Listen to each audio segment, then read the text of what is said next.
सम्राट बिंबिसार का पत्र पढ़ने के बाद आम्रपाली बेचैन हो उठी थी। वो उनसे मिलना चाहती थी, लेकिन जब वो घाट पर पहुंची तो उस पर चाकू से वार करके उसे घायल कर दिया गया था। सोम उसे वापस राजमहल ले आया था, लेकिन अगले दिन सुबह वो सम्राट बिंबिसार से मिलने के लिए महल से निकल गई।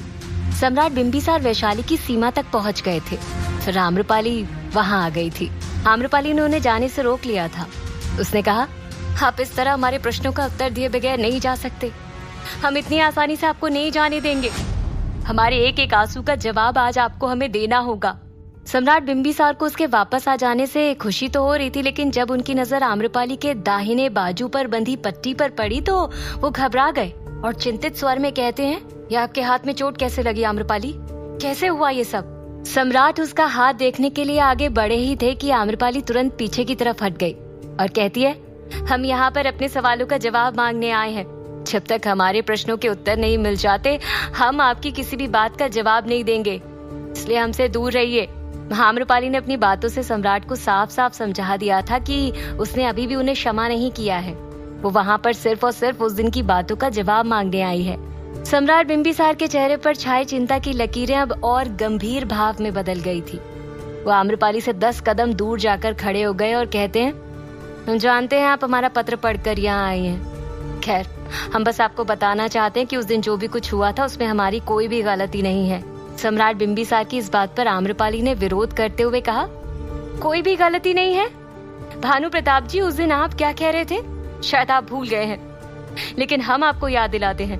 उस दिन आप हमारे कक्ष की सजावट करवा रहे थे, वो भी सुगंधित पुष्पों से। और किस लिए, ये आपको याद नहीं? सम्राट ने तुरंत जवाब देते हुए कहा, हाँ, हम आपके कक्ष की सजावट करवा रहे थे, लेकिन उसकी वजह। सम्राट ने अपनी बात पूरी भी नहीं की थी कि तभी आम्रपाली ने उनकी बात को बीच में काटते हुए कहा, उसकी वजह हम बताते हैं। उसकी वजह थी आपको एक नगरवधु से मिलने का अवसर मिल गया था और इसलिए आप उसका फायदा उठाने वाले थे। क्या? आम्रपाली ने जैसे ही ये कहा, सम्राट बिंबिसार के पैरों तले जमीन खिसक गई। वो कुछ कहने ही वाले थे, लेकिन आम्रपाली ने अपनी बात को आगे बढ़ाते हुए कहा, आपने हर कदम पर हमारी सहायता की, यहाँ तक कि आपने स्वयं हमें एहसास कराया कि आपकी नजर में हम नगरवधु का कोई अस्तित्व नहीं रखते। पर उस दिन की बातों से हम बहुत ज्यादा हताश हुए। हमें आप पर पूरा भरोसा था भानु प्रताप जी। हम तो आपको अपना परम मित्र समझ बैठे थे, लेकिन आपने हमारे भरोसे का गलत मतलब निकाला। आम्रपाली गुस्से में अपने हृदय की बात कहते जा रही थी। सम्राट चुपचाप उसकी बातें सुन रहे थे। आम्रपाली ने आगे कहा, अगर हमें पहले पता होता कि आप पर भरोसा करने का परिणाम ये मिलने वाला है तो हम आपको कभी भी अपने महल में नहीं आने देते। आपने बहुत गलत किया भानु प्रताप जी, बहुत गलत। आम्रपाली गुस्से में बोलते तो जा रही थी, लेकिन उसकी आंखों से उसका सारा दर्द निकलकर बाहर आ रहा था। उसकी आंखों से बहते आंसू देख सम्राट को अंदर ही अंदर बुरा लग रहा था। उन्होंने अपने मन में कहा, हम जानते हैं आपको बुरा लगा है, लेकिन आपका सत्य जानना उससे भी ज्यादा आवश्यक है। इधर आम्रपाली सम्राट बिंबिसार के पास थी और वहीं वैशाली के राजमहल में आचार्य सुमंत निश्चिंत होकर युवराज स्वर्णसेन को अपने रास्ते से हटाने की योजना बना रहे थे। उन्होंने अपने उस गुप्तचर को बुलवाया जिसने उन्हें सरना के बारे में बताया था। उस गुप्तचर के आते ही आचार्य ने पूछा, सरना वैशाली में नहीं है, क्या ये बात युवराज स्वर्णसेन को पता है? जी आचार्य, लेकिन सरना संकट में है, इस बारे में उन्हें नहीं पता। ये बोलकर आचार्य एक बार फिर अपना दिमाग दौड़ाने लगे। उन्होंने उस गुप्तचर से कहा, जाओ जाकर युवराज स्वर्णसेन के कानों में एक खबर डाल दो कि सरना पर जानलेवा हमला हुआ है। ये सुनते ही वो अवश्य ही उसके प्राण बचाने जाएंगे और जैसे ही वो महल से बाहर निकलेंगे उनका भी वही हाल करना जो सरना का किया गया है। ये सुनकर और आज्ञा लेकर गुप्तचर तुरंत वहां से चला गया। उस वक्त युवराज स्वर्णसेन महल में नहीं थे, वो तो आम्रपाली को ढूंढने के लिए निकल गए थे, लेकिन उन्हें इस बात का जरा भी अंदाजा नहीं था कि आम्रपाली कहाँ है। आम्रपाली को ढूंढते हुए युवराज सम्राट बिंबिसार की कुटिया पर गए। उस वक्त वहां उस कुटिया का मालिक रुका हुआ था। युवराज ने जब उससे पूछा कि भानु प्रताप कहाँ है तो उस आदमी ने कहा, क्या बात है, आज भानु प्रताप के जाते ही इतने सारे लोग उन्हें पूछने यहाँ आ गए। कुछ देर पहले एक औरत आई थी और अब स्वयं युवराज स्वर्णसेन आए हैं। उसकी बातें सुन राजकुमार मणिधर ने भड़कते हुए कहा, हमें तुम्हारी कहानी नहीं सुननी। भानु प्रताप जी कहाँ हैं और वो औरत कहाँ गई है, हमें बस ये बताओ। उस वक्त वो आदमी कुछ लिखा पढ़ी का काम कर रहा था। राजकुमार मणिधर को भड़कता देख उसने कहा, क्षमा करना राजकुमार, परंतु नाराज मत होइए। कुछ देर पहले वो औरत भी क्रोध ही कर रही थी। उसके बाद उस आदमी ने अपनी कलम किनारे पर रखी और अपनी पोथी को बंद करते हुए कहा, भानु प्रताप जी अब तक वैशाली की सीमा पार कर गए होंगे और वो औरत भी उसी तरफ भागी थी। जैसे ही उस आदमी ने उनका पता बताया, युवराज स्वर्णसेन और मणिधर अपने घोड़े पर बैठकर वहां से निकल गए। इधर सम्राट बिंबिसार ने आम्रपाली के चुप होते ही उससे कहा, आपको और कुछ कहना है? कहने के लिए अब क्या बचा है भानु प्रताप जी? आम्रपाली सिसकियां लेते हुए कहती है। सम्राट बिंबिसार ने कहा, हमें क्षमा कीजिएगा आम्रपाली की हमारी वजह से आप बहुत आहत हुई हैं, लेकिन आज आपकी नाराजगी की वजह जानकर आपसे कहीं ज्यादा आहत हम हुए हैं। जैसे ही सम्राट ने ये कहा, आम्रपाली ने अपने आंसू पोंछते हुए उनकी तरफ उलझन भरी नजरों से देखा।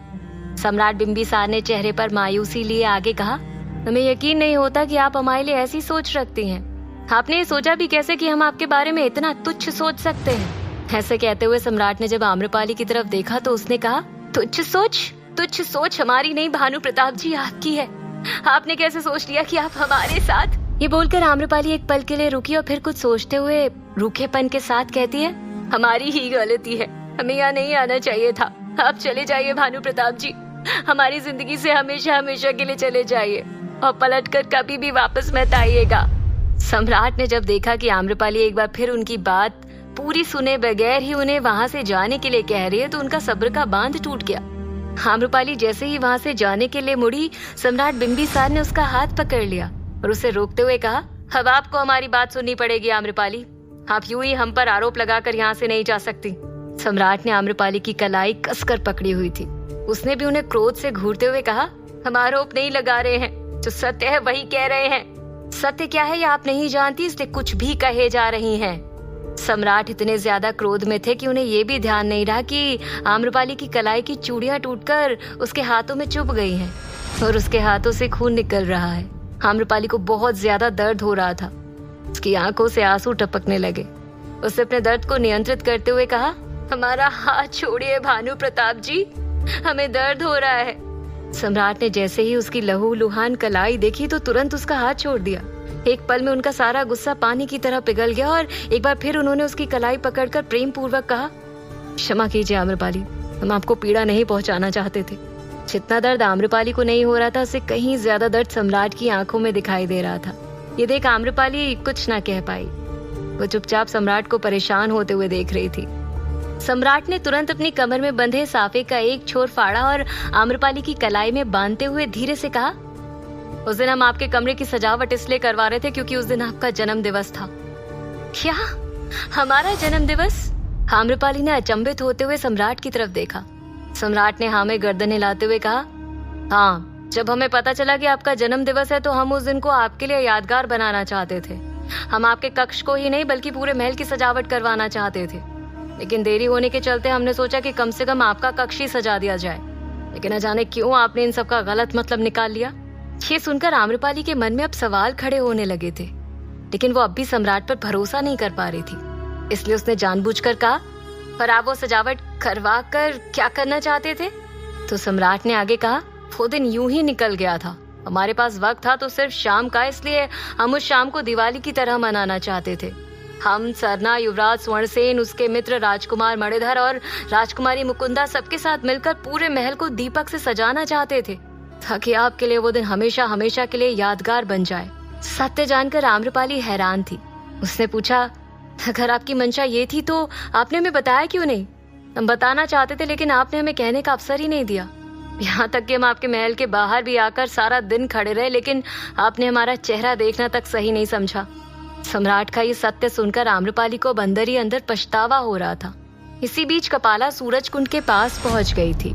वहां पहुंचकर उसने देखा कि सूरज कुंड के पहरेदार का शव खून से लथपथ वहीं किनारे पर पड़ा था। ये देखकर कपाला एक पल के लिए घबरा गई। उसके हाथ पैर कांपने लगे थे। उसने डरते हुए कहा, महारानी ने तो उस पहरेदार को जान से ही मरवा दिया।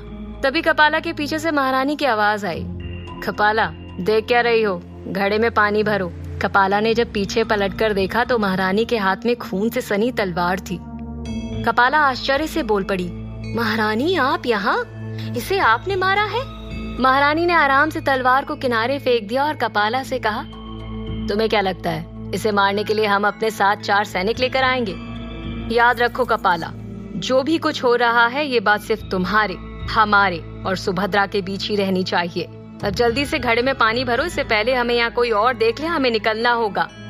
महारानी की बात सुन कपाला ने तेजी से घड़ा उठाया और सूरज कुंड से पानी भरने लगी।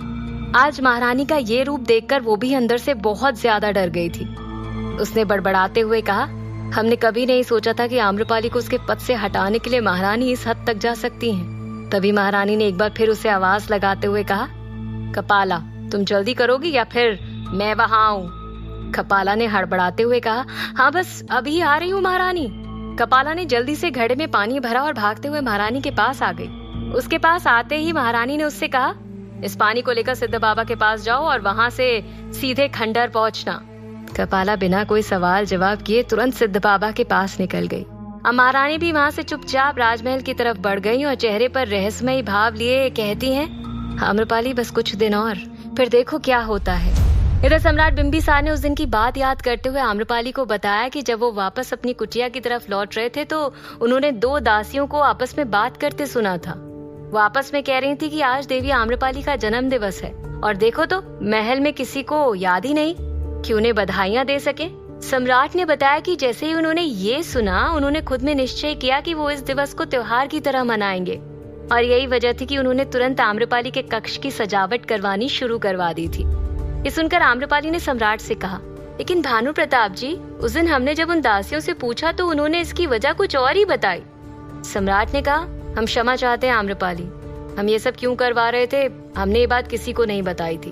हम आपके चेहरे पर खुशी देखना चाहते थे, परंतु ये बोल सम्राट बिंबिसार शांत हो गए। उस दिन क्या हुआ था ये सारा सत्य जानकर आम्रपाली की आंखों से पछतावे के आंसू बह निकले। वो सम्राट के आगे हाथ जोड़कर कहती है, तुम्हें क्षमा कर दीजिए भानु प्रताप जी, हमने आपके लिए बहुत गलत सोच लिया। आप सदैव हमारे भले के लिए सोचते रहे और हम एक बार में ही सब कुछ खत्म कर बैठे। हमें क्षमा कर दीजिए। सम्राट उसके जुड़े हुए हाथ को सामने से हटाते हुए कहते हैं, नहीं आम्रपाली जी, गलती हमारी थी जो हम आपके मन में अपने लिए भरोसा न जगा पाए, लेकिन हमें इस बात की खुशी है कि अब आपके सामने सारा सत्य है। आम्रपाली आंखों में विनम्रता लिए सम्राट बिंबिसार की तरफ देख रही थी। सम्राट ने अपनी बात जारी रखते हुए आगे कहा, परंतु हम एक बात अवश्य कहना चाहेंगे, भले ही पूरा संसार एक तरफ हो जाए फिर भी हम आपके साथ सदैव खड़े रहेंगे। हम स्वप्न में भी कुछ ऐसा नहीं करेंगे जिससे आपका हृदय आहत हो।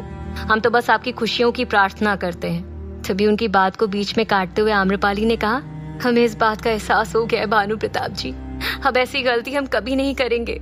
सम्राट बिंबिसार मुस्कुराते हुए आम्रपाली को अवश्य देख रहे थे, लेकिन उनकी आंखों में रहस्यमयी भाव दिखाई दे रहे थे। उन्होंने मन ही मन आम्रपाली से कहा, हम जानते हैं उस वक्त सारी परिस्थितियां हमारे खिलाफ थी, इसलिए आप हमारे बारे में ऐसा सोचने लगी, लेकिन हमें क्षमा करना, अब हम यहाँ नहीं रुक सकते। आपको दुखी नहीं देख सकते, लेकिन हमारे और आपके बीच इतना कमजोर रिश्ता था ये देखकर हमारा हृदय टूट गया है, इसलिए अब हम यहाँ नहीं रुकेंगे, हमें जाना होगा।